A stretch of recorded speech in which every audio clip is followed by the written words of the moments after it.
On n'entendait pas des commandements entre Skouratov, très élégant, avec le gardien. Laisse-nous. Bonjour. Vous ne me connaissez pas?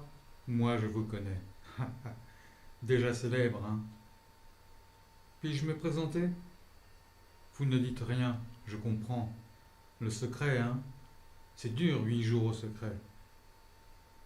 Aujourd'hui, nous avons supprimé le secret, et vous aurez des visites. Je suis là pour ça, d'ailleurs.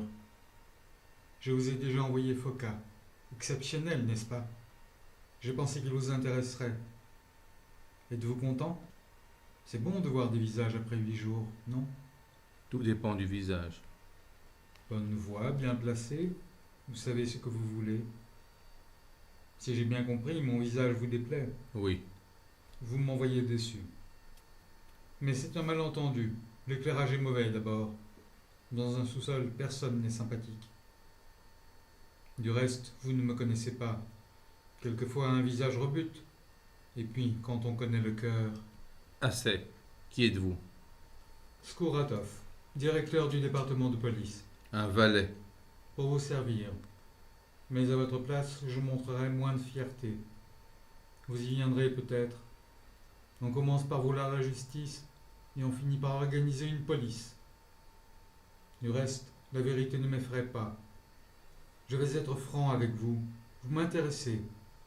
Et je vous offre les moyens d'obtenir votre grâce. Quelle grâce? Comment, quelle grâce?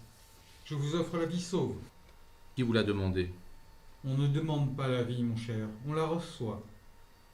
N'avez-vous jamais fait grâce à personne? Cherchez bien. Je refuse votre grâce, une fois pour toutes. Écoutez au moins. Je ne suis pas votre ennemi, malgré les apparences. J'admets que vous ayez raison dans ce que vous pensez, sauf pour l'assassinat. Je vous interdis d'employer ce mot. Ah, les nerfs sont fragiles, hein. Sincèrement, je voudrais vous aider. M'aider? Je suis prêt à payer ce qu'il faut. Mais je ne supporterai pas cette familiarité de vous à moi. Laissez-moi. L'accusation qui pèse sur vous, Je rectifie. plaît-il? Je rectifie. Je suis un prisonnier de guerre, non un accusé. Si vous voulez. Cependant, il y a eu des dégâts, n'est-ce pas? Ils sont de côté le grand-duc et la politique. Du moins, il y a eu mort d'homme. Et quelle mort! J'ai lancé la bombe sur votre tyrannie, non sur un homme. Sans doute, mais c'est l'homme qui l'a reçu. Et ça ne l'a pas arrangé. Voyez-vous, mon cher, quand on a retrouvé le corps, la tête manquait. Disparue la tête. Quant au reste, on a tout juste reconnu un bras et une partie de la jambe. J'ai exécuté un verdict. Peut-être, peut-être. On ne vous reproche pas le verdict. Qu'est-ce qu'un verdict? C'est un mot sur lequel on peut discuter pendant des nuits.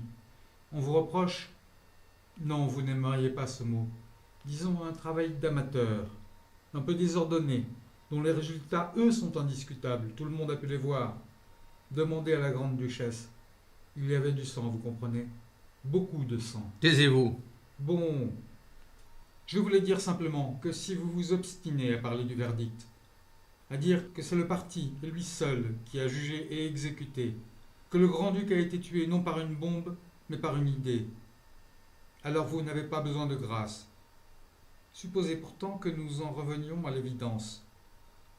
Supposez que ce soit vous qui ayez fait sauter la tête du grand-duc. Tout change, n'est-ce pas? Vous aurez besoin d'être gracié alors. Je veux vous y aider. Par pure sympathie, croyez-le. Que voulez-vous? Je ne m'intéresse pas aux idées, moi. Je m'intéresse aux personnes.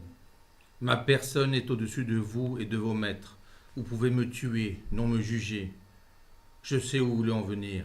Vous cherchez un point faible et vous attendez de moi une attitude honteuse, des larmes et du repentir. Vous n'obtiendrez rien. Ce que je suis ne vous concerne pas. Ce qui vous concerne, c'est notre haine, la mienne et celle de mes frères. Elle est à votre service. La haine. Encore une idée. Ce qui n'est pas une idée, c'est le meurtre, et ses conséquences, naturellement. Je veux dire, le repentir et le châtiment. Là, nous sommes au centre. C'est pour cela, d'ailleurs, que je me suis fait policier, pour être au centre des choses. Mais vous n'aimez pas les confidences. Tout ce que je voulais dire, c'est que vous ne devriez pas faire semblant d'oublier la tête du grand-duc.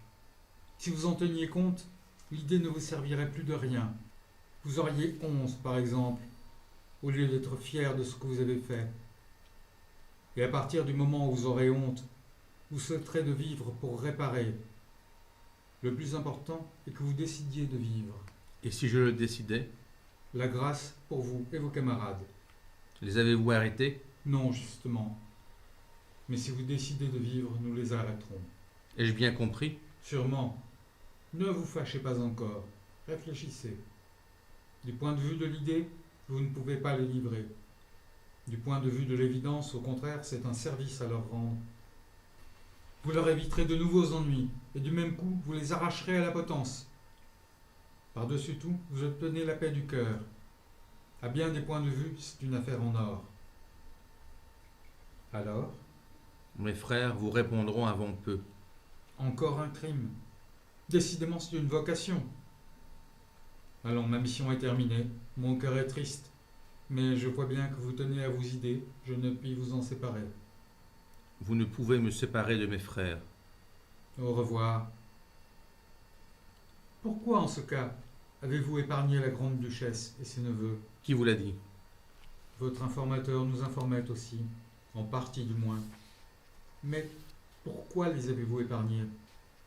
Ceci ne vous concerne pas. Vous croyez? Je vais vous dire pourquoi. Une idée peut tuer un grand-duc, mais elle arrive difficilement à tuer des enfants. Voilà ce que vous avez découvert. Alors, une question se pose. Si l'idée n'arrive pas à tuer les enfants, mérite-t-elle qu'on tue un grand-duc? Oh, ne me répondez pas surtout. Vous répondrez à la grande-duchesse. La grande duchesse? Oui, elle veut vous voir. Et j'étais venu surtout pour m'assurer que cette conversation était possible. Elle l'est. Elle risque même de vous faire changer d'avis. La grande-duchesse est chrétienne. L'âme, voyez-vous, c'est sa spécialité. Je ne veux pas la voir. Je regrette, elle y tient. Et après tout, vous lui devez quelques égards. On dit aussi que depuis la mort de son mari, elle n'a pas toute sa raison. Nous n'avons pas voulu la contrarier. Si vous changez d'avis, n'oubliez pas ma proposition. Je reviendrai. La voilà. Après la police, la religion. On vous gâte décidément, mais tout se tient. Imaginez Dieu sans les prisons. Quelle solitude. Il sort. On entend des voix et des commandements.